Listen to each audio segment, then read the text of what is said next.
আমার বন্ধুগণ মনোযোগ বাড়ায় দেন।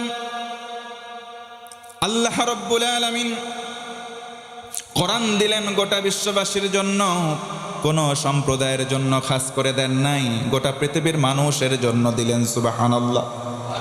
আরো জোরে বলেন আল্লাহু আকবার। এই কোরআন আল কারীম শুধু মুসলমানদের জন্যই নয়, কোরআন দিলেন আমার আল্লাহ, বললেন বান্দারে তুই মানুষ কিনা, দুই পায়া জন্তু কিনা, এটা শুধু দেখবো। জোরে কোন সুবহানাল্লাহ। আল্লাহ রাব্বুল আলামিন কোরআন দিয়ে ঘোষণা দিলেন, وَنَزَّلْنَا عَلَيْكَ الْكِتَابَ تِبْيَانًا لِكُلِّ شَيْءٍ। আল্লাহ রাসূলকে বলা হলো এমন একটা কিতাব দিলাম যেই কিতাবের ভিতরে ছোটখাটো সব কিছু তুলে ধরলাম। পড়েন সুবহানাল্লাহ। এমন কোন বিষয় বাদ দেন নাই। কোরআনে যা যা প্রয়োজন, ব্যক্তিগত জীবন থেকে পারিবারিক জীবন, সামাজিক রাষ্ট্রীয় সব কিছু আল্লাহ তুলে ধরেছেন। পড়েন সুবহানাল্লাহ। আমার বন্ধুগণ মনোযোগ বাড়ায় দেন। আল্লাহ রাব্বুল আলামিন যেই কোরআন দিলেন, কোরআনের শিক্ষা যদি সমাজে বাস্তবায়ন হয়, এক নম্বর ন্যায় বিচার কায়েম হয়ে যাবে। আরেকবার সুবহানাল্লাহ। আল্লাহ রাব্বুল আলামিন বলেন, ইন্নাল্লাহা ইয়া'মুরু বিল আদলি ওয়াল ইহসান। নিশ্চয় আল্লাহ তাআলা মানুষদেরকে আদেশ দেন আদল করার, ন্যায় বিচার করার, ইহসান করার আদেশ দেন।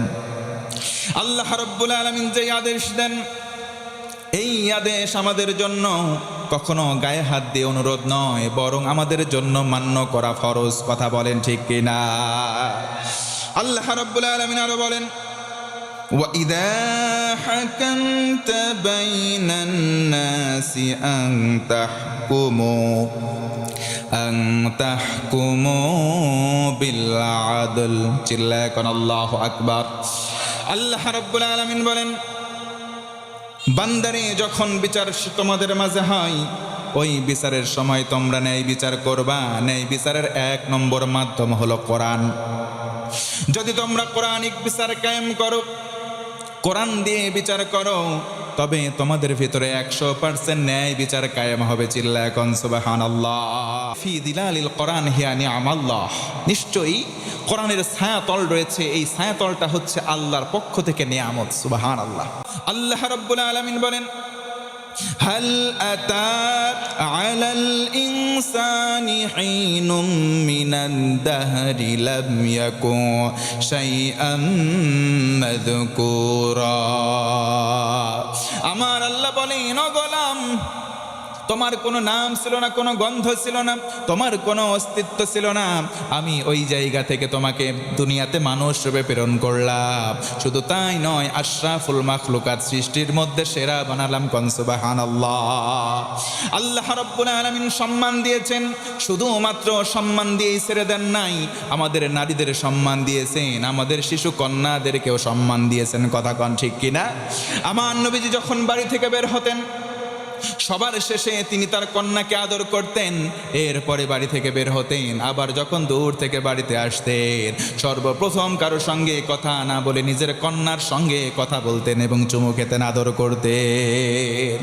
ইসলাম আমাদেরকে কন্যাকে ভালোবাসা শেখায়, ইসলাম আমাদের নারীর সম্মান দেওয়া শেখায়। কিন্তু ইসলাম বাদ দিয়ে, কোরআন বাদ দিয়ে অন্য ধর্মে যাবেন, সেখানে সম্মান নাই। কথা কন ঠিক কিনা? আজকের সমাজে কোরআন দিয়ে আমরা যদি বাস্তবায়ন করতে পারি সমাজটা, বলেন তো দেখি আমাদের সমাজের জন্য লাভ নাকি লস? জোরে কন, লাভ না লস?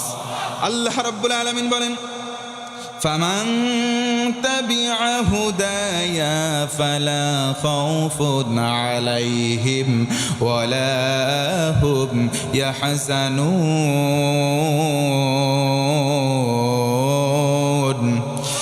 আমার আল্লাহ বলেন, ও গোলাম, ফামান তাবিআ হুদায়া ফালা খাউফুন আলাইহিম ওয়ালা হুম ইয়াহজানুন। যদি তোমরা হেদায়েতের মাধ্যম কোরআনটাকে মেনে নাও, যদি তোমরা বলো কোরআন পড়ব, কোরআনটাকে মানব, আর কোরআন দিয়ে জীবন গড়ব, আল্লাহ বলেন জীবনের জন্য তোমার যা কিছু ভয় আছে, আমি আল্লাহ বললাম তোমার কোনো ভয় থাকবে না। তোমার কোনো চিন্তা নাই, হেদায়েতের মাধ্যম বলে কোরআনকে মানো, সকল প্রকার ভয় আমি আল্লাহ দূর করে দেব। কোন সুবহানাল্লাহ। আরো জোরে একবার বলেন তো আল্লাহু আকবার। আল্লাহ রাব্বুল আলামিন আরো বলেন, ইন্নাল্লাযীনা ইয়াতলুনা কিতাবাল্লাহি ওয়া আকামুস সালাত।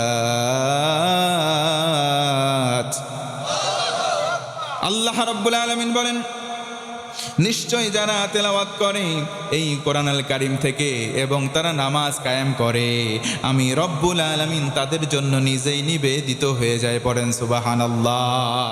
এজন্য বলেন ভাইরা, কোরআন ভিত্তিক বা কোরআনের সমাজ কায়েম করার দরকার আছে না নাই? একটু চিল্লা কোন আছে না নাই?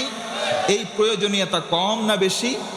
তাহলে কোরআনের মাদ্রাসা, এই কোরআনের প্রচার হোক, কোরআনের শিক্ষা সমাজস্থ মানুষের ভেতরে বাড়ুক।